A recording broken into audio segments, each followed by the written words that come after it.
BRS చేసింది బంగారు తెలంగాణ అయితే ప్రజావాణి నుంచి వేల పిటిషన్లు ఎందుకు వస్తున్నాయని ప్రశ్నించారు.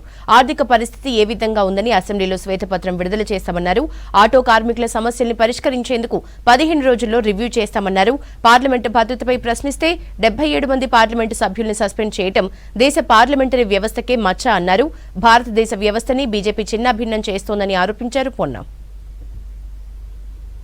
మొన్న 13వ తేదీ నాడు మొట్టమొదటిసారిగా నూతనంగా నిర్మించుకున్న దాంట్లో అగంతకులు దునికి పార్లమెంటు సభ్యులపై టియర్ గ్యాస్ విడిచేటువంటి ఒక ప్రయత్నం జరిగింది. అందుకు సంబంధించి దేశంలో ఉన్నటువంటి అన్ని రాజకీయ పార్టీల పార్లమెంటు సభ్యులు, లోక్సభ కావచ్చు, రాజ్యసభ సభ్యులు కావచ్చు, దేశంలో ఉన్నటువంటి పరిణామాలను, ఆఖరికి పార్లమెంటు వేదికగా జరిగినటువంటి ఈ అగంతకుల దాడిని, శాంతి భద్రతల పరిస్థితిని, ప్రధానమంత్రి ఏ విధంగా వ్యవహారం చేస్తా ఉన్నాడు అనే అంశం మీద ప్రభుత్వాన్ని నిలదీసే ప్రయత్నం చేస్తే ముందు రోజు దాదాపు 14 మంది పార్లమెంట్ సభ్యుల్ని, దాని తదుపరి ఒకటే రోజు చరిత్రలో ఎన్నడూ లేని విధంగా 78 మంది పార్లమెంట్ సభ్యులు సస్పెండ్ చేయడం అంటే ఈ దేశ ప్రజాస్వామ్యానికి ఒక మచ్చ. గతంలో వాళ్లతో ఉన్న మిత్రపక్షాలతో సహా ఈ అంశాన్ని వ్యతిరేకిస్తా ఉన్నారు. ఈ రాష్ట్ర ప్రభుత్వం బయటికి చెప్పుకుంటున్న గొప్పలు కాదు, ఆర్థిక పరిస్థితి ఏ విధంగా ఉన్నదని శ్వేతపత్రం ప్రజాస్వామ్యంగా ప్రజలకు చెప్పడానికి వేదిక చేసుకుంటున్నాం. దాని రాజకీయం ఎందుకు భయపడతారు? దొంగలంటే ఎందుకు భుజాలు జరుపుకుంటారు? ప్రజలు మీకు తీర్పిచ్చిర్రు, మార్చిండ్రు, మార్పు కోరుకున్నారు, గమనించమని కోరుతా ఉన్నా. ఊరికేనే 2 రోజులకి ఏమైంది, రైతు బంధు ఎప్పుడు వేస్తావు, ఇంకొక రాజ్య ప్రభుత్వం కూలిపోతుంది, 12 రోజులలోనే మొత్తం ఏం చేస్తాం కూడా మమ్మల్ని స్కాన్ చేస్తురా?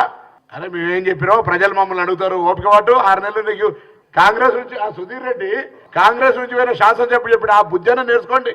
అనుభవించిన కడియన్ మాట్లాడింది. ఇప్పుడు దీన్ని బట్టి చూస్తే కేసీఆర్, కేటీఆర్, హరీష్ రావు మాట్లాడినట్టు. నిజంగానే ఒకవేళ మీరు బంగారు తెలంగాణ, అందరికి బంగారు కోడిగుడ్లు తినిపిస్తే వేలవాని పిటిషన్లు ఎందుకు వస్తున్నాయి చెప్పండి, జవాబు. దాని మీద మాట్లాడండి. సత్వరం కాగలని, సత్వరం అయితే ఆలస్యం అయితే అందులో కూడా కొన్ని అంశాలు పాలసీ మ్యాటర్ ఉంటాయి, కొన్ని ఇమీడియట్గా అయ్యేటి ఉంటాయి, కొద్ది నిర్లక్ష్యంతో కానీ ఉంటాయి. అటువంటి అన్ని కేటగిరీలు అవుతాయి కదా.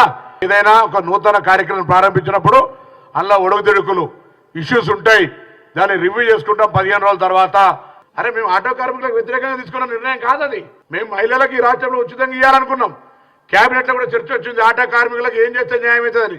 గాంధీ భవన్ వేదిక కాంగ్రెస్ పార్టీ పక్షాన నేను ఆటో కార్మికులందరూ కూడా, నా కుటుంబ సభ్యులు వాళ్ళంతా, మా తెలంగాణ పౌరులు వాళ్ళందరూ కూడా తెలంగాణ కావాలని కొట్లాడారు. మీకు ఏం చేస్తే న్యాయం జరుగుతుందో చెప్పండి, మేము కూడా ఆలోచిస్తున్నాం. మీకు అన్యాయం జరగకుండా చూసే బాధ్యత మాది.